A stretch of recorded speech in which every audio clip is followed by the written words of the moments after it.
നമസ്കാരം കൂട്ടുകാരെ. ഇന്ന് നമ്മൾ കാണാൻ പോകുന്നത് സ്നേഹവും കരുതലും നിറഞ്ഞ ഒരു ലോകമാണ്. മൃഗങ്ങളും അവരുടെ കുഞ്ഞുങ്ങളും. Cow and calf. അമ്മ പശു കിടാവിനെ സ്നേഹത്തോടെ പാലൂട്ട് നൽകി അടുത്ത് സൂക്ഷിക്കുന്നു. Dog and puppy. അമ്മ നായ കുഞ്ഞുങ്ങളെ ചൂടോടെ കാത്തു സൂക്ഷിക്കുന്നു. കാറ്റ് ആൻഡ് കിറ്റൻ. അമ്മ പൂച്ച കുഞ്ഞുങ്ങളെ വൃത്തിയാക്കി സുരക്ഷിതമായി സംരക്ഷിക്കുന്നു. Elephant and calf. അമ്മ ആന കുഞ്ഞിനെ എല്ലായ്പ്പോഴും അടുത്ത് സൂക്ഷിച്ച് കാവൽ നിൽക്കുന്നു. Hen and chicks. അമ്മ കോഴി കുഞ്ഞുങ്ങളെ ചിറകിനടിയിൽ ഒളിപ്പിച്ച് സംരക്ഷിക്കുന്നു. Duck and ducklings. കുഞ്ഞുങ്ങൾ അമ്മയെ പിന്തുടർന്ന് നീന്തിയും നടക്കുകയും ചെയ്യുന്നു. Monkey and baby.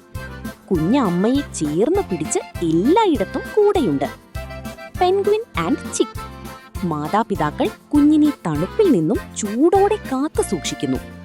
മൃഗങ്ങളും അവരുടെ കുഞ്ഞുങ്ങളും നമ്മെ സ്നേഹവും കരുതലും കുടുംബബന്ധവും പഠിപ്പിക്കുന്നു.